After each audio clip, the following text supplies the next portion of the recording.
اعوذ باللہ من الشیطان الرجیم بسم اللہ الرحمن الرحیم قل یا عبادی الذین آمنوا. دیکھیے پھر آگے آئیے، سیدھا یا ایھا الذین آمنوا نہیں ہے، یہ مکی صورتیں ہیں. قل یا عبادی الذین آمنوا، کہہ دیجئے اے نبی، اے میرے وہ بندو جو مجھ پر ایمان لائے ہو، اتقوا ربکم، اپنے رب کا تقوی اختیار کرو.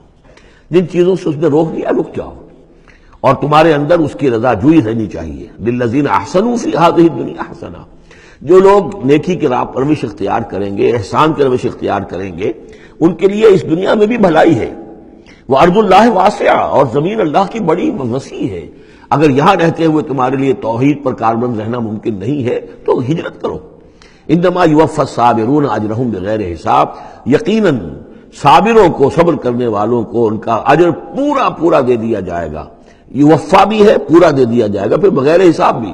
اس کا مطلب ہے مزید فضل جو ہوگا وہ بغیر حساب ہوگا، اس میں کسی حساب کا سوال نہیں. قل انی امرت، اب دیکھیے پھر وہ جو شروع کا مضمون تھا یہ اس صورت کا عمود ہے، کس طرح بار بار آئے گا. اب قل انی امرت ان اعبد اللہ مخلصا لہ الدین، کہہ دیجئے اے نبی مجھے حکم ہوا ہے کہ میں اللہ کی بندگی کروں، اس کے لیے اپنی اطاعت کو خالص کرتے ہوں. یہاں میں چاہتا ہوں تھوڑی سی وضاحت کر دوں. دیکھیے عبادت کے آپ یوں سمجھیے کہ ایک عبادت کا ظاہر ہے اور ایک عبادت کی اصل حقیقت ہے. پھر یہ کہ ایک اس حقیقت میں بھی ایک روح ہے اور ایک اس کا جسد ہے، ایک اس کے رسومات ہیں. رسم کہتے ہیں کسی شے کی ظاہری شکل. عبادت کی رسم جس کو مراسم عبادت کہتے ہیں، یہ مراسم عبودیت کیا ہیں؟ جس کی آپ عبادت کرتے ہیں، اس کے سامنے جھکتے ہیں، اس کے سامنے ادب کے ساتھ کھڑے رہتے ہیں، اس کے کچھ حمد کے ترانے گاتے ہیں، اس کے سامنے سجدہ کرتے ہیں. ان کو ہم کہیں گے مراسم عبودیت. رسم کہتے ہیں کسی چیز کی ظاہری شکل. یہ حروف ہے اور یہ رسم جو ہے رسم الخط. اسی طرح یہ قرآن اور یہ اس کا رسم عثمانی ہے، اس کا لکھا ہوا جانا جیسے کہ یہ رسم ظاہر ہے. تو ایک تو یہ چیزیں ہیں عبادت، جسے دنیا میں سمجھا جاتا ہے عبادت، یہ مراسم عبودیت ہے.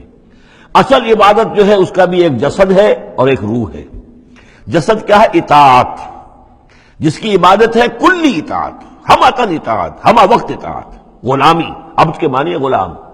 چنانچہ یہ دو دفعہ ہم پڑھ چکے ہیں کہ فرعون نے کہا تھا بنی اسرائیل کے بارے میں قومہما لنا عابدون، یہ جو ہارون اور موسیٰ کی قوم ہے وہ تو ہماری غلام قوم ہے.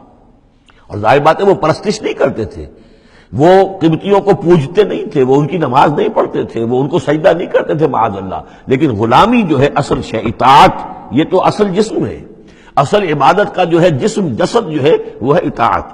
لیکن جو چیز اس اطاعت کو غلامی سے آگے بڑھ کر عبادت بنا دیتی ہے وہ اس کی روح ہے، روح محبت. جس ہستی کی اطاعت محبت کے ساتھ کی جائے گی وہ عبادت ہو جائے گی. ایک جبرن اطاعت کی جا رہی ہے.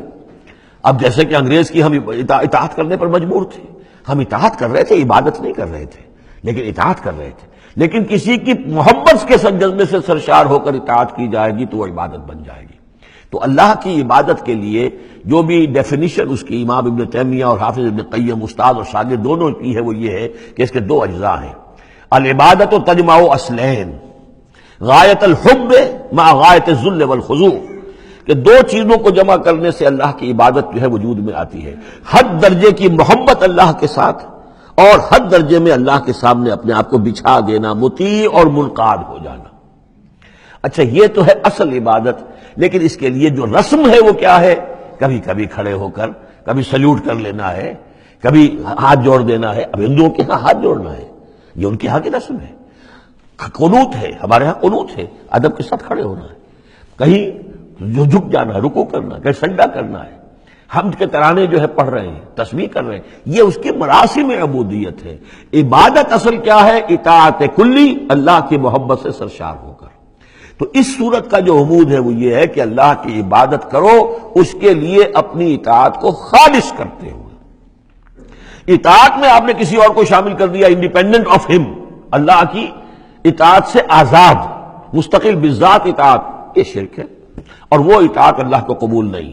وہ منہ پر دے مارے گا یہ مجھے 25% اطاعت نہیں چاہیے آپ کی، آپ لیجئے اپنے سر پاس رکھیے، مجھے تو چاہیے 100%. ادخلوا فی السلم کافہ.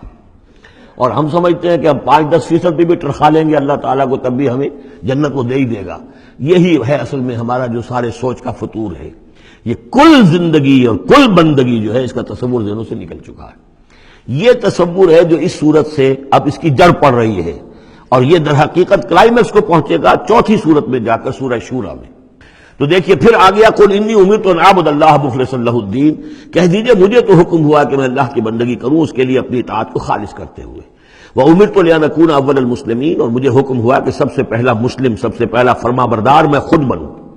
یہ نہیں ہے کہ میں تمہیں فرما برداری کی دعوت دے رہا ہوں، خود جو ہے میں اللہ کی نافرمانی کروں، یہ نہیں. قل انی اخاف ان عصیت ربی عذاب یوم عظیم، کہہ دیجئے مجھے تو خود اندیشہ ہے اگر میں اپنے رب کی نافرمانی کروں تو ایک بڑے دن کا عذاب مجھے آ پکڑے گا. میں اپنے آپ کو مستثنا نہیں سمجھتا، میں بھی بندہ ہوں. اگر میں معصیت کروں، اگر میں اپنے رب کی نافرمانی کروں، ظاہر بات ہے کہ یہ جو ہے اگر بہت بڑا اگر ہے، ظاہر اس کے حضور کا امکان نہیں، حضور کے لیے سمجھانے کے لیے ان لوگوں کو بتایا جا رہا ہے. قل اللہ اعبد مخلصا لہ دینی، پھر وہی. حالانکہ دیکھیے ایک بات ہے کہ ایک ہی اسلوب کو بار بار تکرار سے لانا عام ہماری دنیا میں جو ہماری نگارش کے اور جو بھی یعنی تصنیف و تعریف کے اصول ہیں اس کو عیب سمجھا جاتا ہے کہ یہ تو تصنیف و تعریف کا عیب ہے، ایک ہی اسلوب کو آپ تکرار میں لا رہے ہیں. یہ تو کمال اللہ کا ہے، فصاحت و بلاغت کا، کہ وہ لا رہا ہے اس کو بار بار اور پھر کوئی بھاری نہیں گزرتا، بلکہ یہ کہ اس کے اندر اس کے اور حسن بڑھ رہا ہے. لیکن یہ کہ اس تکرار سے جو ایمفیسس ہے اس کو سمجھیے کہ یہ اسلوب بار بار کیوں آ رہا ہے. پہلی آیت یہ تھی تنزیل الکتاب من اللہ العزیز الحکیم انا انزلنا الیک الکتاب بالحق فاعبد اللہ مخلصا لہ الدین الا للہ الدین الخالص. اور اس کے بعد اب آپ نے یہاں دیکھا آیت نمبر 11 قل انی امرت ان اعبد اللہ مخلصا لہ الدین، اور پھر آیت نمبر 14 قل اللہ اعبد مخلصا لہ الدین، کہہ دیجئے میں تو اللہ ہی کی بندگی کرتا ہوں اس کے لیے اپنی اطاعت کو خالص کرتے ہوئے. صدق اللہ العظیم.